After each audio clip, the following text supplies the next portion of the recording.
Understanding dog behavior and the 4 levels of competence. So, if you've never heard of the 4 levels of competence, it's a theory that I like a lot because it explains a lot of things for me. And as a dog trainer, one thing we see all the time is so many dog owners think that they, know everything about dogs because maybe they've had dogs their whole life or they grew up with dogs. And they're definitely on level 1 of the 4 levels of competence, which is unconscious incompetence. And basically, that just means that they're not aware of what they don't know. They don't realize there is a lot to know. And because they, have had dogs or have dogs, and they live with their dog, they feed their dog survives. I guess they think they know everything they need to know about dogs. So most of these people will never contact a dog trainer because even though their dog is badly behaved, they're so limited in their knowledge, they've got such a lack of knowledge and understanding of dogs that they believe that that's just the way their dog is. They don't realize that that's the dog they created, that dog would not be like that if he was living with somebody else, that dog would not be misbehaving if its needs were being met. So they don't realize that basically they're driving their dog crazy. So, level 1 is the unconscious incompetence level. That's where you're so unaware of the subject, the topic matter, that you don't realize that you don't know anything about it. You actually think that you do because you're so ignorant. The important level to get to, really, in my opinion, is level 2, which is conscious incompetence. That just means that you become aware that you're not competent, that there is a lot to know that you don't know yet, and that maybe you should work at it and study and try to learn and become more competent in whatever the subject matter is. And I feel that's very important because if you get to level 2, then there's a good chance that you're going to get to level 3 or 4 because you're now aware of your incompetence and you might do something about it. So that's a good place to be, actually, is level 2, because most people never get there. And then if you decide to do something about it and you work at it and you study and you listen to experts and get experience and gain knowledge and work at it and get experience and read books, then eventually you become level 3, which is conscious competence. That means you actually become competent in that particular field, but you haven't been doing it long enough to where you can do it without thinking about it. So you still have to think about it, but when you think about it and you focus on it, you can do it. And that's because level 4 is what's called unconscious competence. That's where you're totally competent and you don't even have to think about it. It just comes like second nature, or your subconscious mind takes over and you're basically at that point perfect because the subconscious mind doesn't make mistakes. So basically, there's different examples of this.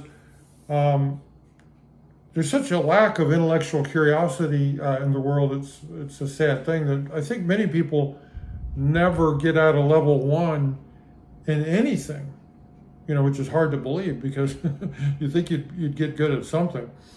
But basically, during your lifetime, if you get really good at a few things, and I mean things that you worked at for years, because I think some people say you have to do something for 10 years to get really good at it. And I pretty much believe that. And I could use different examples because I've gotten pretty competent in a few things, only a few things, but in a few things in my lifetime.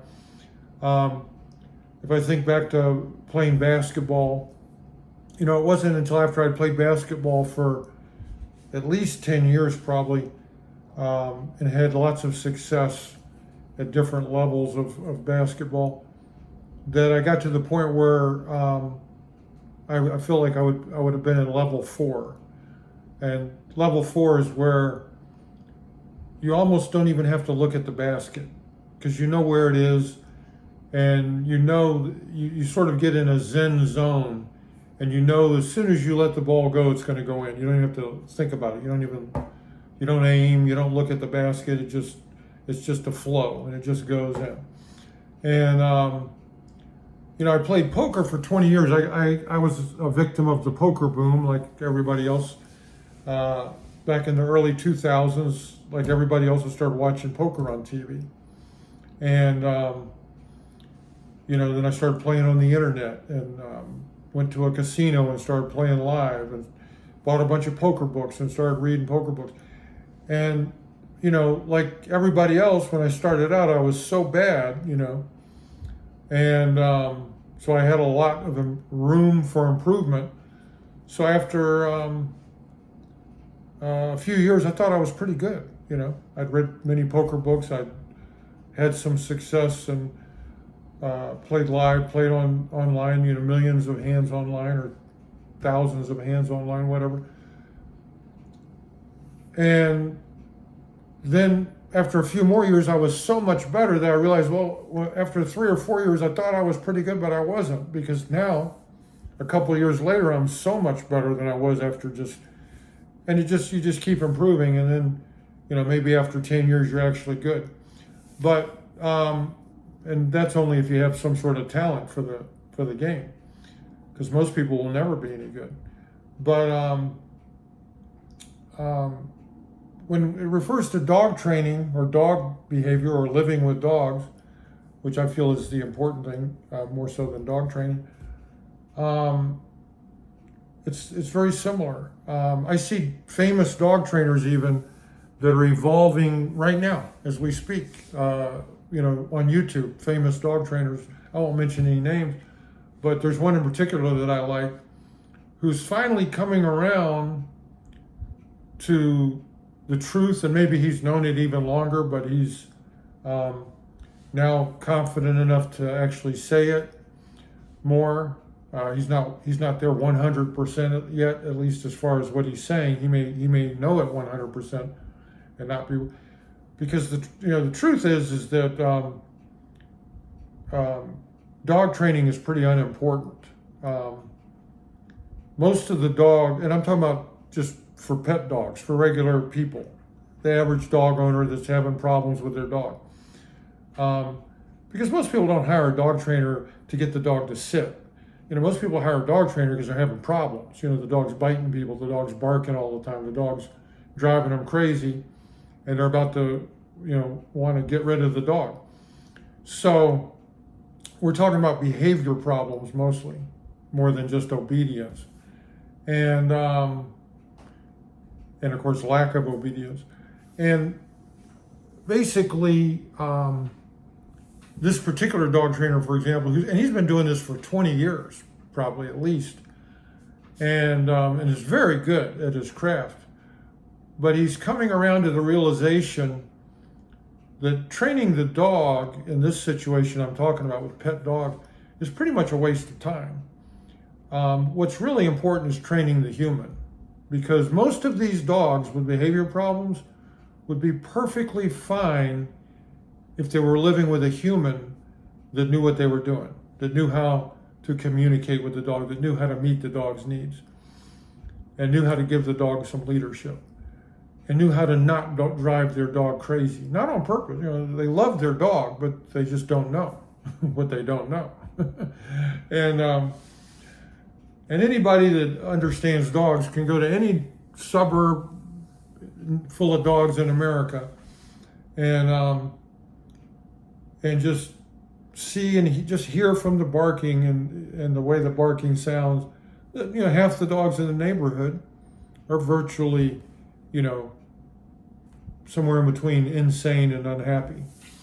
And many of their owners don't even realize it. They just think, oh, that's the way the dog is, because they're at level 1. They're unconsciously incompetent. And I'll give you an example of that with dogs. If you've ever sat out in public as I have every day for the last 7 years, with a very attractive dog, in my case, a big white fluffy polar bear,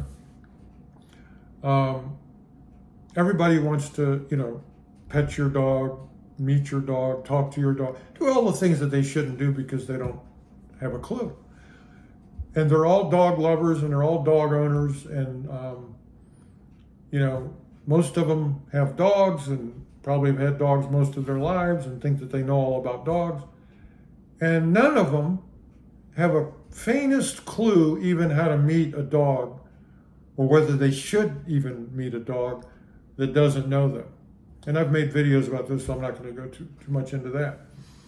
But they do every single thing wrong, from sticking their hand in the dog's face, oh, smell my wrist, to, charging straight into the dog in a threatening, predatory manner and looming over the dog, which is going to put stress on dogs, talking to the dog in a high-pitched voice, which is extremely rude, and because it's going to stimulate somebody else's dog. I didn't ask you to come stimulate my dog. We were sitting here peacefully enjoying the day until you rolled up. And just asking a total stranger, can I pet your dog? Many of them just ask me, can I pet it?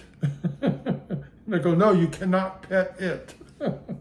But, and the reason that's, sad is because if they knew anything about dogs, they wouldn't even ask. I would never ask a stranger, can I pet your dog? Because they might say yes.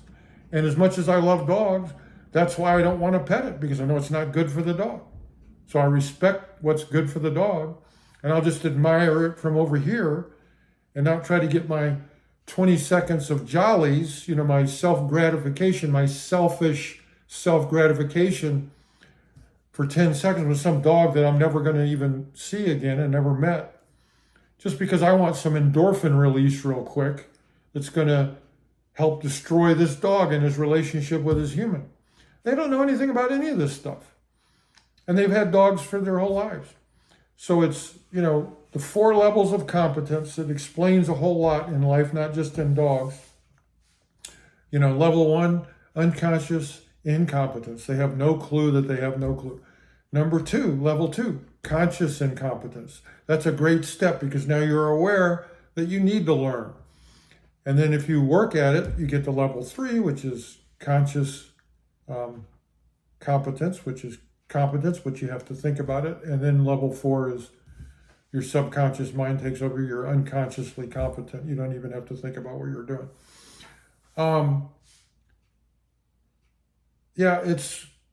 It's super just interesting to see how this applies with dogs and dog training and dog behavior, living with dogs.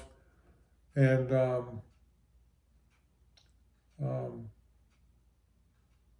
I'll give you another example. When I'm, doing a dog training podcast with somebody, and people put comments after the podcast or during the podcast, we read them after the podcast. It's amazing some of the comments people will make where they're giving their opinion to a dog expert, disagreeing with a dog expert, arguing with a dog expert, and the expert knows just from reading a short comment that they're totally ignorant, that they have no clue about dogs whatsoever. So I was wondering, how do these people feel comfortable commenting when they don't have a clue about what they're talking about? They have no knowledge, they have no experience, they have no expertise at all, and yet they're arguing and, putting down someone who's maybe spent their lifetime working with dogs. Because I would never be comfortable doing that. You're not going to see me giving my 2 cents on electrical engineering, because I don't have a clue about electrical engineering and many, many other subjects. Most subjects in the world, I would not argue with experts on, because I'm totally clueless on most subjects. But, if you want to argue about poker or basketball or dog training or a couple of other things, politics, I'll argue with those things, because I've spent more than 10, 15, 20 years studying those things. And it occurred to me why they're comfortable. I finally figured it out. And these 4 levels of competence helped me figure it out. The reason they're comfortable, commenting on stuff they know nothing about is because they don't know anything about anything. These are actually people who spent their whole life and they've never become accomplished in a single topic, subject matter, whatever you want to call it. They're not good or knowledgeable in anything. They have zero, I guess, intellectual curiosity, so they've never worked hard to get good at anything in their life. So they don't even know that there's anything to know about anything. So they're perfectly comfortable, putting you down about this subject or that subject or arguing about this topic, even though they're completely ignorant of the topic because they think everybody's, I guess, as ignorant as they are, or they don't have a clue that there's actually a way to become knowledgeable at something if you work at it for a long time and think about it a lot and learn from people who know more than you do. So that's what I find interesting about the 4 levels of competence.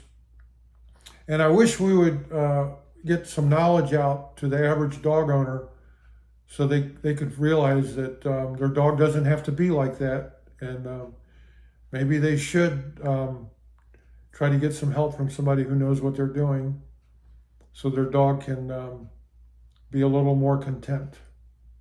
I'm Rich with Off Grid Dogs. Crazy about you because you love your dog.